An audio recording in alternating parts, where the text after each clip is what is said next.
pukul 7 waktu Indonesia Barat.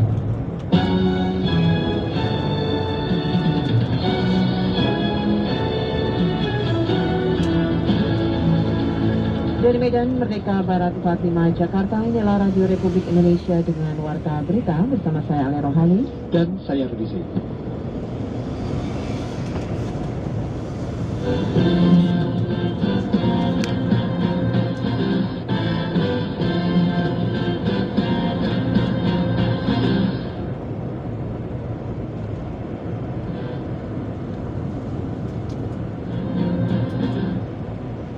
Sari berita, pemerintah Provinsi Kalimantan Selatan belum menetapkan status darurat banjir. Memperingati milad ke-109 tahun, Muhammadiyah mengajak semua pihak optimis dan sebarkan nilai-nilai persatuan. Inilah Warta Berita selengkapnya, Kamis 18 November 2021.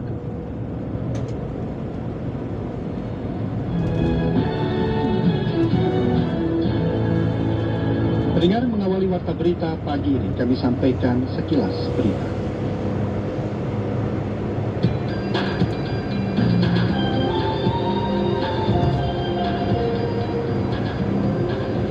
19 sekolah di Kabupaten Kulon Progo, Daerah Istimewa Yogyakarta ditutup sementara menyusul ditemukan 94 siswa dari belasan satuan pendidikan yang terkonfirmasi COVID-19. Presiden Joko Widodo meminta seluruh jajaran menteri dan kepala lembaga untuk mengebut realisasi belanja anggaran pendapatan dan belanja negara atau APBN 2021 jelang tutup tahun dengan belanja yang bermanfaat bagi masyarakat. Pakar penyakit menular terkemuka Amerika Serikat, Dr. Anthony Fauci mengatakan bahwa krisis kesehatan luar biasa saat ini dapat menurun menjadi endemi COVID-19 tahun depan jika pemerintah meningkatkan tingkat vaksinasi. Vaksin booster atau penguat COVID-19 menjadi sarana penting untuk mencapai ke titik tersebut.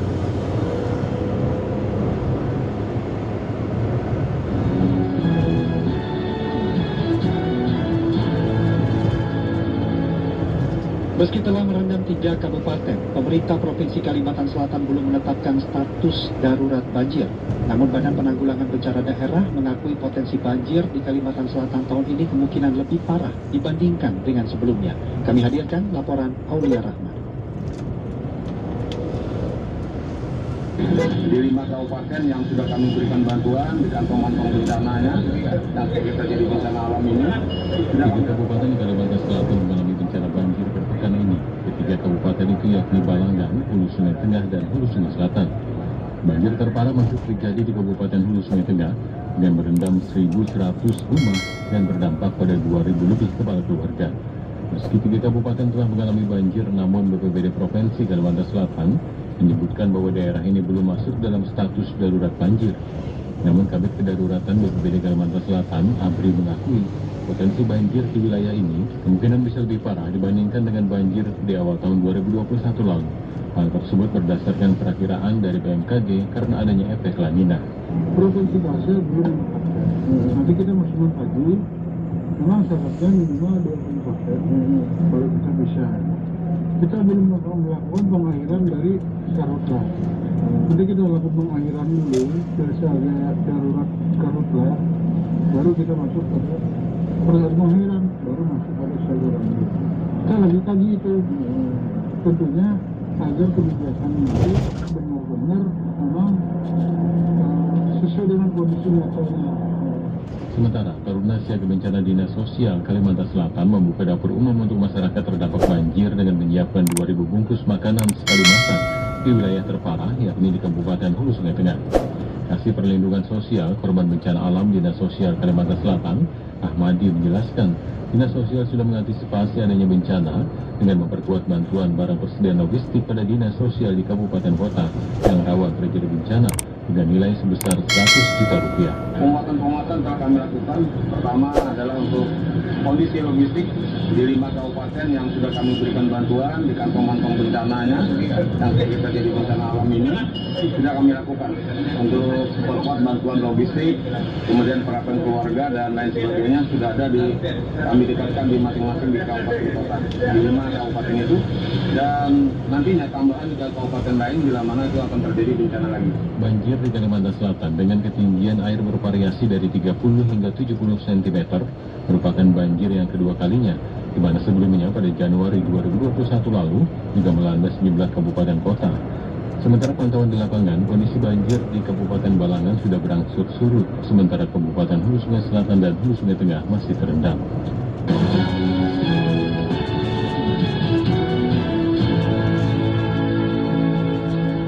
Mantan Panglima TNI Marsikal Hadi Cahyanto berharap Panglima TNI Jenderal Andika Perkasa dapat menjalankan tugas secara tulus dan ikhlas dengan mengingat bahwa penugasan adalah tempat mencari amal sebagai ladang ibadah kepada Tuhan Yang Maha Esa.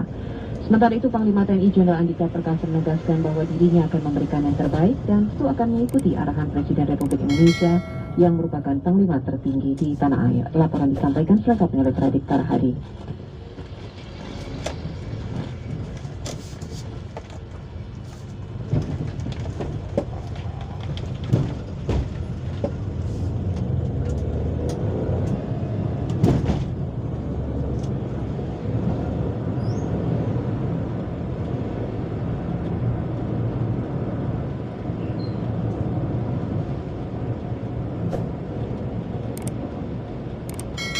Baru dapat menjalankan tugas secara tulus dan ikhlas dengan mengingat bahwa medan penugasan adalah tempat mencari amal, ladang ibadah kepada Tuhan Yang Maha Esa dan kepada negara. Saya selalu mendoakan Jenderal Andika Perkasa dapat melaksanakan tugas dengan aman dan lancar, dan tentunya saya juga menyampaikan bahwa medan penugasan itu ibarat adalah tempat kita mencari amal sebagai ladang ibadah kepada Tuhan Yang Maha Kuasa.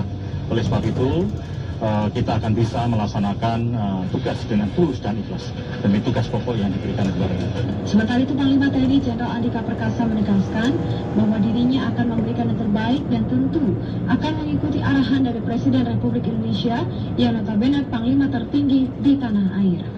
Ya, saya pasti akan berusaha yang terbaik. Saya akan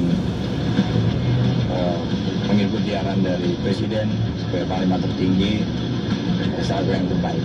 Panglima TNI Jenderal Andika Perkasa menyebut sinergi dengan Polri tentu akan menjadi perhatiannya sambil menegaskan bahwa tidak akan ada hal yang dapat membuat TNI renggang dengan Polri.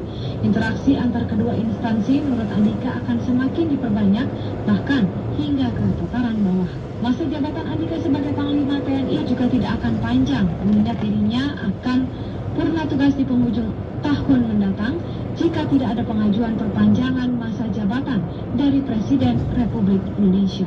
Dari Jakarta, Pradik Tarhadi, Pro 3 RRI. Pendengar, Wakil Presiden Ma'ruf Amin meminta pemerintah kabupaten kota di Sumatera Utara membangun Mall Pelayanan Publik atau MPP untuk mewujudkan pelayanan yang cepat, mudah, dan murah sehingga memberikan kepuasan kepada masyarakat. Berikut laporan Indra Widyastuti dari Medan, Sumatera Utara.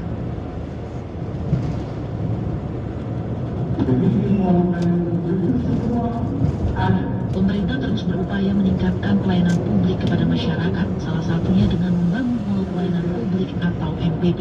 Wakil Presiden Ma'ruf Amin mengatakan, pembangunan MPP ini menjadi sebuah keharusan bagi kabupaten kota karena merupakan amanah Perpres nomor 89 tahun 2021 tentang penyelenggaraan Mall Pelayanan Publik.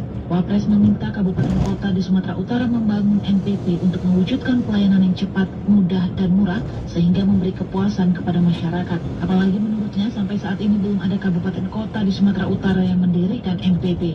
Menurut Ma'ruf, pelayanan publik yang baik akan memberi kepuasan masyarakat dan meningkatkan kepercayaan investor, yang mencontohkan baiknya pelayanan publik di Banyuwangi, Jawa Timur yang sudah memiliki MPP.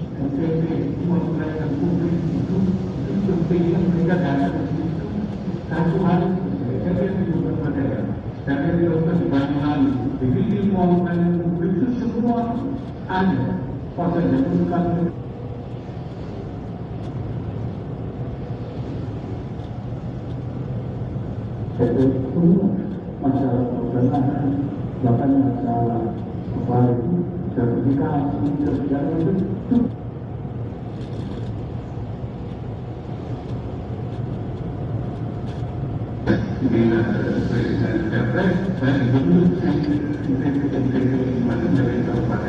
Sementara Gubernur Gubernur Sumatera Utara Edi Rahmayadi mengatakan, Pemprov Sumatera Utara terus berupaya melakukan perbaikan pelayanan publik dengan sistem online single submission OSS.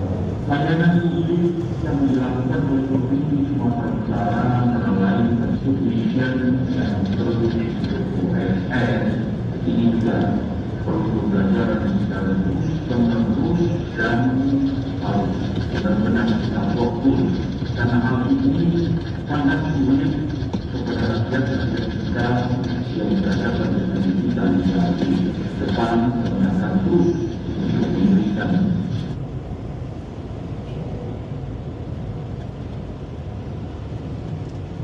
MPP adalah kota tebing tinggi. Wali Kota Tebing Tinggi Umar Zunaidi Hasibuan mengatakan, MPP di tebing tinggi ditargetkan beroperasi pada 2022 mendatang. Indra Widyastuti melaporkan.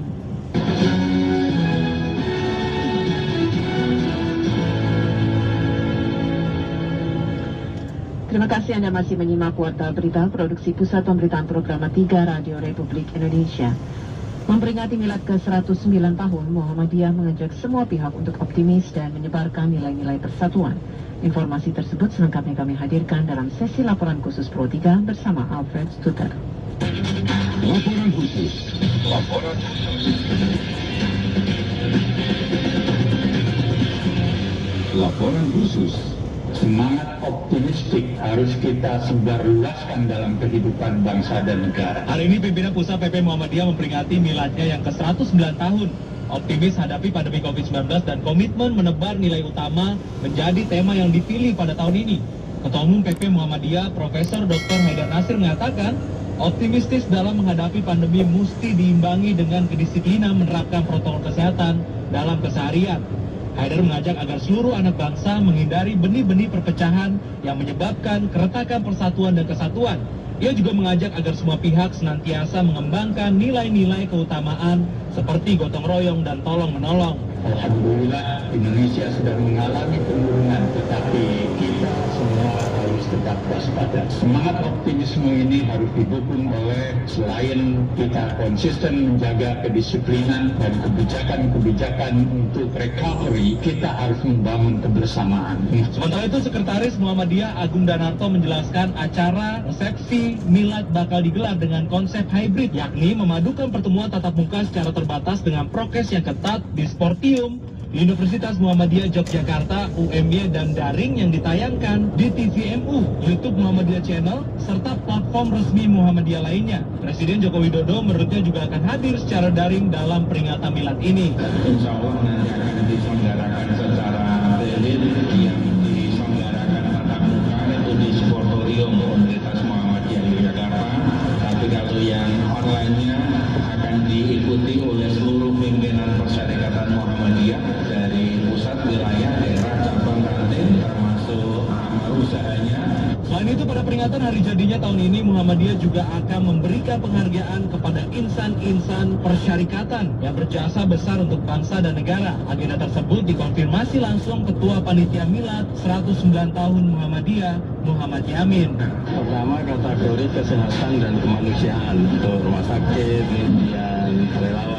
Kemudian yang kedua, kategori sosial ekonomi. Beberapa pimpinan wilayah daerah yang punya peran cukup signifikan dalam pengertiannya di bidang sosial ekonomi. Yang ketiga, kategori atau bidang ilmu pengetahuan dan teknologi, termasuk diantaranya adalah tentang ilmuwan-ilmuwan Muhammadiyah. Sebagai informasi, Muhammadiyah yang merupakan salah satu ormas Islam terbesar di tanah air juga tercatat menjadi pelopor dalam penanganan pandemi di Indonesia, termasuk dalam membantu program vaksinasi. Hingga bulan Oktober lalu, sudah ada lebih dari 360.000 masyarakat yang telah mendapat dosis vaksinasi lengkap dari 86 rumah sakit rujukan yang dikelola pihaknya.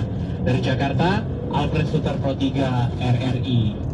Pendengar, warga pun mengucapkan selamat atas milad ke-109 tahun Muhammadiyah. Mereka berharap kerja-kerja kemanusiaan yang dilakukan semakin baik ke depannya. Selamat untuk Muhammadiyah, yuk bisa yuk, semoga semakin baik dan semakin deh pokoknya deh.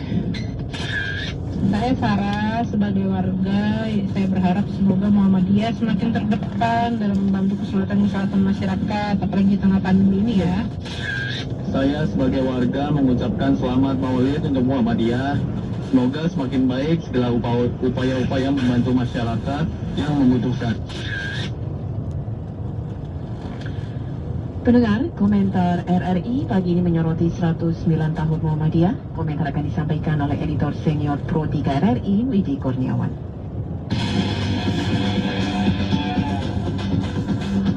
Editorial Pro 3. Selamat pagi pendengar.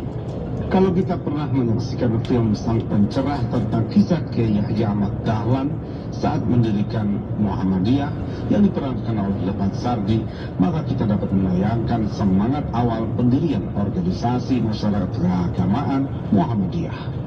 Kini usianya sudah 109 tahun. Ada 4 pesan kebangsaan yang disampaikan oleh Ketua Umum PP Muhammadiyah, Haidar Nasir. Pertama kata Haidar adalah menjaga semangat optimisme, kebersamaan, dan menguatkan nilai-nilai kebersamaan serta menghindari hal-hal yang merusak. Kedua, Haidar mengajak masyarakat agar mengembangkan nilai utama yakni semangat ta'awun dan kebinekaan. Ketiga, Haidar juga menyatakan pentingnya keutuhan dan persatuan dalam menghadapi hubungan yang ada saat sekarang. Dan terakhir adalah Haidar berpesan agar semua pihak membangun nilai kemajuan sebagai komitmen kolektif. Ajakan tersebut sangat relevan dengan kondisi bangsa saat ini. Muhammadiyah adalah organisasi sosial kemasyarakatan yang banyak melahirkan pemimpin bangsa. Salah satu kelebihan Muhammadiyah adalah dalam bidang pendidikan. Harapan banyak masyarakat tentu agar pendidikan di Muhammadiyah semakin meningkat dan unggul di kelasnya. Sebutlah misalnya Universitas Muhammadiyah Surakarta UMS saat sekarang sudah masuk dalam jajaran Universitas Elit Nasional, bahkan melintasi perguruan tinggi negeri yang ada. Ini tentu keberhasilan yang luar biasa. Selamat melaksanakan milad 109 tahun Muhammadiyah. Demikian komentar, selamat pagi.